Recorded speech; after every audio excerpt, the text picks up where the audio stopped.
Hey, what's up, guys? We're going to be looking at section 2 today on chords and arcs. Now, if you've looked it over a little bit, you'll notice it's a lot of theorems today. So I'm just kind of going to read through those. If they don't make sense, let me know. Reach out and we can talk about it more over a chat or something. Okay, so first off, what is a chord? So a chord is a segment whose endpoints are on a circle. So segment PQ is a chord. It's related to arc PQ. Now, you might be thinking about a diameter. A diameter is a special type of chord because it has endpoints on the circle and it goes through the center. So a diameter is a chord. It's just a special chord. Okay, so let's look at these few theorems here. The first one says, within a circle or in congruent circles, congruent central angles would have congruent arcs. That makes sense. If these angles are congruent, if angle AOB is congruent to angle COD, then the two arcs that it intersects would be congruent. And the converse is true as well. It says if arc CD is congruent to arc AB, then their central angles would be congruent as well. That one makes sense. Next one. Within a circle or in congruent circles, congruent central angles have congruent chords. Again, that makes good sense. So if angle AOB is congruent to angle COD, then segment AB is going to be congruent to segment CD. That makes sense. And then the converse is true as well. If segment AB is congruent to segment CD in a circle, then their central angles are going to be congruent if those are chords. If the chords are congruent, then the central angles that contain them are going to be congruent. Okay, next one. Within a circle or in congruent circles, congruent chords have congruent arcs. Okay, so if segment AB is congruent to segment CD in their chords, then the arcs that they intersect are going to be congruent as well, which makes sense because you could draw the central angles and go back and work your way through the other theorems. Okay, so it's not too terrible stuff. Okay, so in this circle, or in this diagram, circle O is congruent to circle P. So we have congruent circles. Given that segment BC, which is an arc or a chord, is congruent to segment DF, what can we conclude? Well, there's a big hint because it's in blue. Remember, if chords are congruent, then the arcs that they intersect are congruent. So that's one thing. So arc BC is congruent to arc DF. There's another thing though. What else is congruent? Remember, if the arcs are congruent and the chords are congruent, also the central angles would be congruent. So we could say angle BOC is congruent to angle DPF. And remember to name those things in corresponding orders. Anything else that you can think of? Yeah, I don't think so. Okay, let's look. Here's another theorem. Okay, chords equidistant from the center are congruent. Okay, so within a circle or in congruent circles, chords equidistant from the center or centers are congruent. Okay, so if from center to a chord, remember the distance is the shortest distance, it would be perpendicular to the chord. So if the distance from O to chord AB is the same as the distance from O to chord CD, then those chords must be congruent.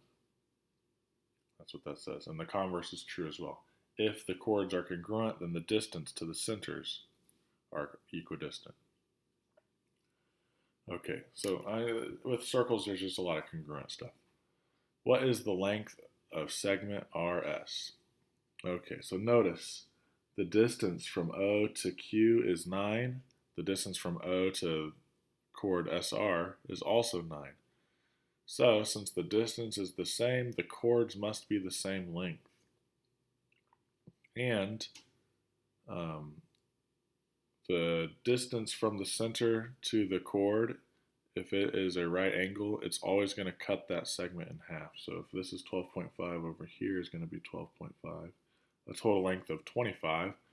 And since these chords are the same distance apart, they have to be the same length. So RS length is 25. Okay. Some more theorems to read. Okay, these are about perpendicular bisectors of chords and theorems about chords and circles. Okay. In a circle, if a diameter is perpendicular to a chord, then it will bisect the chord and its arc. So we have a diameter. If it is perpendicular to that chord, it will cut it in half, and it will cut the arc in half. Next one. In a circle, if a diameter bisects a chord, that is also not a diameter, then it is perpendicular to that chord. So it's kind of the converse of this one. So if we have a diameter and it intersects a chord and those two chords are congruent, then they must be perpendicular to each other, the chord and the diameter. And then also we could now know that those two arcs are congruent to each other. Okay, last one here on this page. In a circle, the perpendicular bisector of a chord contains the center of a circle. So if you draw a chord and you draw another chord that goes through the midpoint and is a right angle to the original chord, then that second chord will always go through the center. And you can draw those out if you want. Test it, you'll see that that will always go through the center. Okay, so we're going to apply those theorems on these last two example problems here. Okay, it says find the value of each variable to the nearest tenth. We're looking for the radius in this one. Okay, so what do I see? I see that I have from center to a chord is a right angle. So what does that mean? It means that it's going to bisect that chord into two equal pieces. It says the whole chord is a length of 14, so half of that chord would be 7. So what we have now is a right triangle. We can use the Pythagorean theorem to find the radius, which is a hypotenuse. Okay, so if we plug it into the Pythagorean theorem, it would be 3 squared plus 7 squared is equal to the radius squared. So that would be 9 plus 49, so that would be 58. And it wants us to round it to the nearest tenth, so we'd pull out our calculator and take the square root of 58. 7.6. So the radius is about 7.6. Awesome. Next one, look at that one. Okay, find the length of y. Okay, so I notice that they've got the two pieces of that chord are 11. So what does that mean? That means this is a right angle here. Okay, they give me a radius is 15 right here. So isn't this radius also from B to A? That's also a radius, so it also would have to be 15. So look at that right triangle that we have. We're looking for that leg. We have 11 for the leg and 15 for the hypotenuse.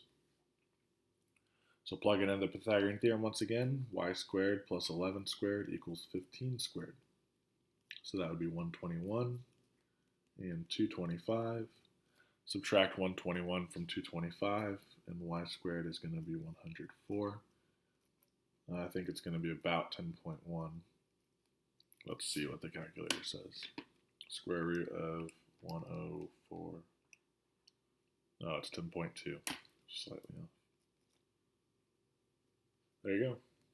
So pretty simple stuff, just some theorems that you got to remember, but they're really pretty common sense type of theorems. So let me know if you have any questions. I'll be glad to help you out. You guys have a great day. Good luck on my math lab.